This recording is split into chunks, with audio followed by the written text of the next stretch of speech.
Ouvert le lundi 19 mai, les colloques sur la sauvegarde de la souveraineté et l'intégrité territoriale de la République démocratique du Congo s'est clôturé ce mardi 20 mai dans cet amphithéâtre de l'université Joseph Kasavubu, UKV Boma, situé au kilomètre 8 entre le secteur de Boma-Bungo dans les territoires côtiers de Mwanda et la ville portuaire, historique, mythique et touristique de Boma. Plusieurs officiels, dont le vice-gouverneur de province, Prosper Ntelantambidila, représentant personnel du chef de l'exécutif provincial, Grascon Mashinbilolo, le membre des conseils locaux de sécurité et tant d'autres membres du corps académique et scientifique, mais aussi de la communauté estudiantine de la province ont rehaussé de leur présence ces assises à l'issue desquelles plusieurs recommandations ont été formulées par les secrétariats techniques. Organisé par la conférence des chefs d'établissement d'enseignement supérieur et universitaire, dont l'abbé Darius Bamoni Solo, recteur de l'UKV Boma et président, ces derniers s'est réjoui et félicité du bon déroulement des travaux qui ont planché sur 4 axes principaux, dont notamment la défense et la sécurité des frontières, communication,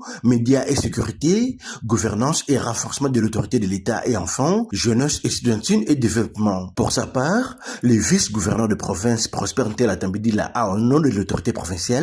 indiqué que ce colloque est tombé à point nommé au regard de la situation qui traverse les pays. Il a par cette même occasion transmis aux participants les messages assez particuliers du patron du Congo central qui accorde une place de choix dans son programme quinquennal pour ce genre d'assises. Son Excellence, Monsieur le gouverneur de la province du Congo central, Grâce Kwanga Maswangi Bilulu, m'a chargé de vous saluer et de féliciter le génie organisateur d'un tel colloque d'une très grande portée scientifique, politique et sociale. J'exhorte tous les participants de faire bon usage des résolutions et des échanges ici de ces assises.